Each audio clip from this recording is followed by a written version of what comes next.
शासक दल और पुलिस डीजी सलाह सूत्र बीजेपी को राजनैतिक आक्रमण शासक दल पे बुमेरांग साजिछि।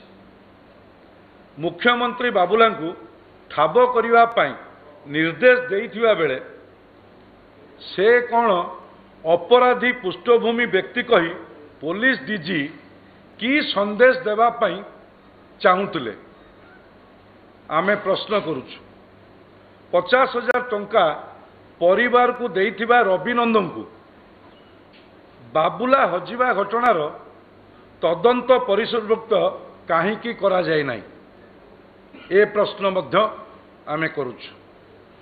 उभय रविनंद और मंत्री प्रणव प्रकाश दास को कॉल रेकर्ड जांच उभय को जेरा करिबारे पुलिस काहींकी पछगुंचा देइछि ए प्रश्न मध्य आमे करुछु। जो भली संदेहजनक स्थिति रे इंदिरा लक्ष्मी इंदिरा पंडा को नाती से पुलिस तांकु नहीं हाईटेक मेडिकल एवं हाईटेक मेडिकल रु कटक मेडिकल नहीं स्थानांतरित करिसंती ए तदंत हवा दरकार।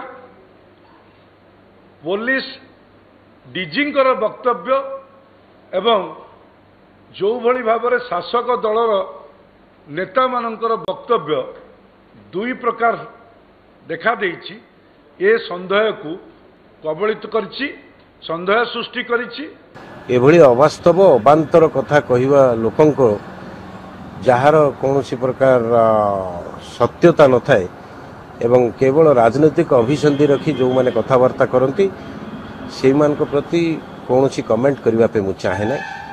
एतिकी केवल से कहबी जे एभली राजनीतिक दूरभिसंधि रखी एभली बयानबाजी निवृत्त रुहतु।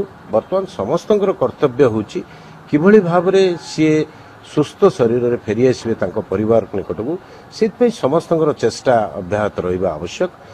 एवं पुलिस तो इनक्वारी निश्चित रूपे करुछि एवं करिबो भी को कारण से एते दिन निखोज थिले एवं कोठी थिले से कथा निश्चित रूपे पुलिस इनक्वारी करिबो। इनक्वारी करिवार आवश्यकता भी रहिछि एवं जे दायी रहिथिबो निश्चित रूपे ता विरुद्ध रे कार्यानुष्ठान ग्रहण करा जिवो। से जते बड़ प्रभावशाली लोक होंतु ना काहेकि एवं राजनीतिक बयानबाजी एथिपाई करा न जाओ।